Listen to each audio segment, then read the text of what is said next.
Our next reader is Anca Szilágyi. Anca is the author of Daughters of the Air, which Shelf Awareness called a striking debut from a writer to watch. Dreams Under Glass, her second novel, released in September. Her essays and stories appear in Newsweek, Orion, Lilith, and the Los Angeles Review of Books, among others. She is the recipient of awards and fellowships from Vermont Studio Center, Artists Trust for Culture, Hugo House, and the Jack Straw Cultural Center. Originally from Brooklyn, she has lived in Montreal, Seattle, and now in Chicago, where she teaches creative writing. Please welcome Anca Szilágyi. Thank you so much, Nestor. That was so great. I'm going to read two brief excerpts from Dreams Under Glass, which is about a self-sabotaging diorama artist. Say that 5 times fast. And she's grappling with a day job she hates during the economic crisis of 2008 in New York. And I'll just begin at the beginning. The black car spat Binny out at 53rd and 3rd. The lawyer she was riding with had lost his casino bankruptcy trial big time and wore a pitiful countenance. She'd almost tried to put him out of his misery with a kiss. Had he noticed that was happening? She replayed in her mind the way she'd lean slightly toward his sorry face and loosened tie. He could probably tell. Well, that was embarrassing. Mistakes, the price of knowledge. She'd pick up her paycheck and move on with her Friday night. The sun had already set, and she'd made plans while at the Newark stop on the Acela to meet her friend Gary for dinner. Romance had not been part of their history, although lately their relationship hummed with a subtle electric charge. They'd weathered several stupid relationships together, like hers with a boy who now squatted in Detroit, hoping to be the next Banksy, and his with a girl who aspired to be a diplomat and found Gary's Iraqi Jewish lineage titillating. Now they were, for the first time in their 5-year friendship, both single. The driver deposited her rolly bag on the sidewalk. The lawyer muttered from inside the car, "See ya Monday." Her bag went thunk, as her clearance rack heels clacked down the sidewalk. Gary waited for her beneath the pink granite pillars of the Lipstick Building, cheeks rosy from the first chill of fall, fists thrust into charcoal jacket pockets, a black knit cat hiding his brown curls. When he saw Binny, he lifted his head from its natural melancholic tilt and smiled. Still wound up from the trial, the loss, the pitiful lawyer, a harshness balled up in her chest, she said, "You could have waited in the lobby." His dark eyelashes brushed up against his wire-rimmed glasses. He said, "I've had my daily allotment of recycled air."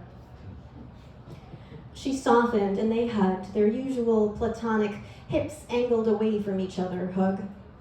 "Want to come up?" The security guard took Gary's ID. The security arm at the gate buzzed open.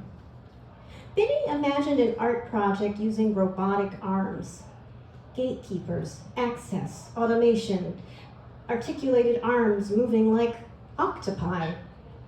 But what did she know about robots? Stick to the basics, honey.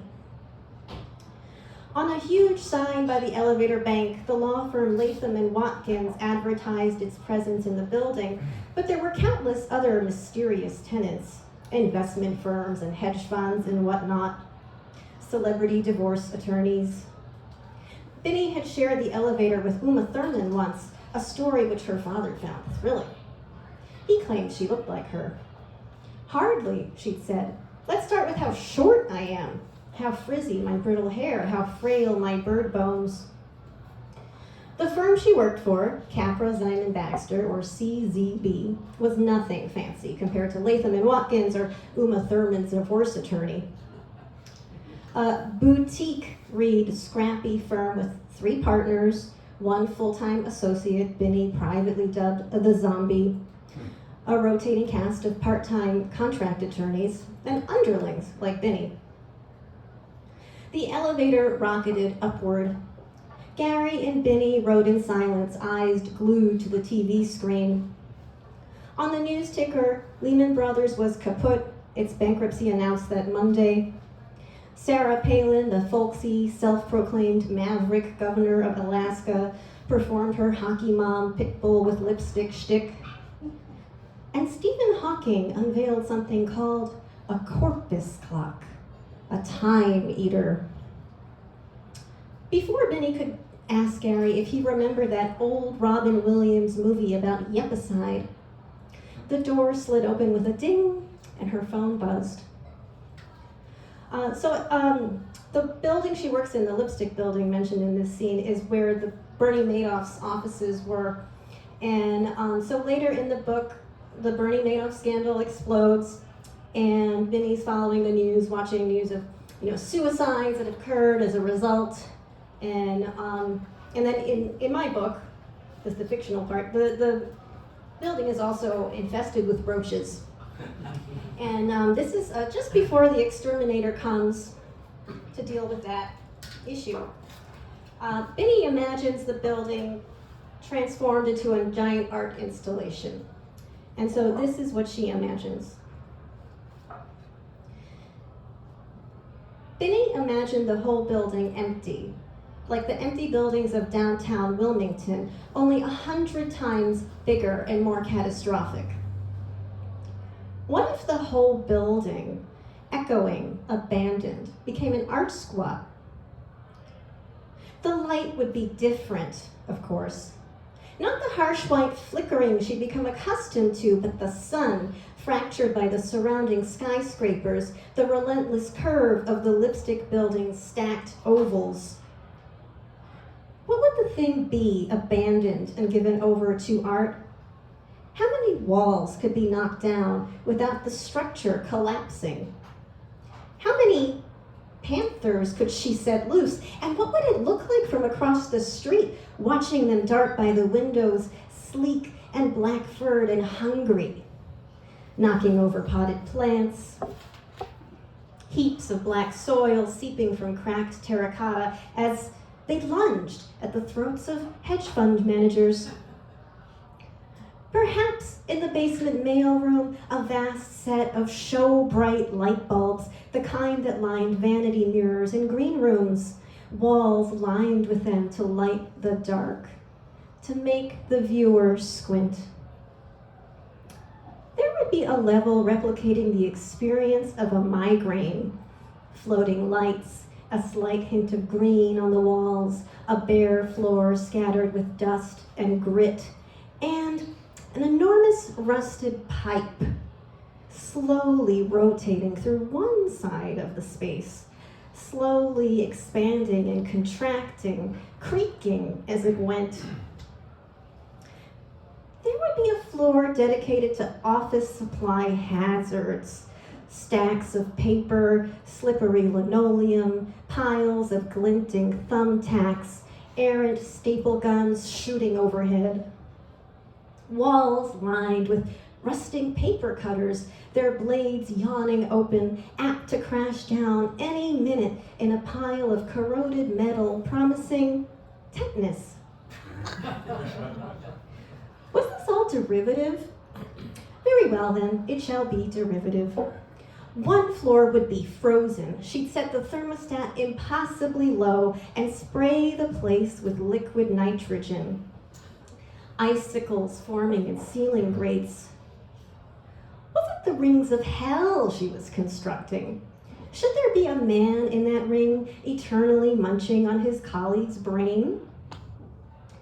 The hot floor would contain vats of steaming black coffee, a bitter stink of burnt grounds and toner fumes. Wallpapering this floor would be documents from Tobacco companies, dizzying red text printed on pink paper. Perhaps here we'd have moaning figures, neckties draped over their shoulders, parched mouths panting at the vats of coffee, unable to drink. Bright white walls and bright white feathers would comprise the penultimate level. Feathers, glitter, and marshmallow fluff would drip down the walls with, why not, projections of hardcore pornography. Or the porn could be projected onto piles of white feathers scattered on the ground with a looping soundtrack of smacks and squishes.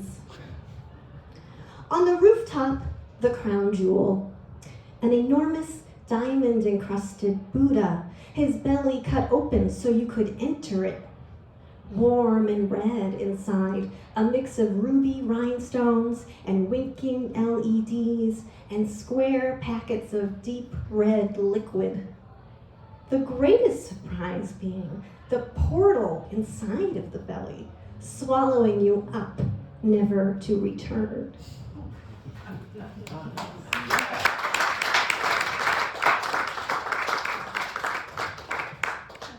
Oh. Thank you. Anca, that was really, really enjoyable. I'm looking forward to reading your novel.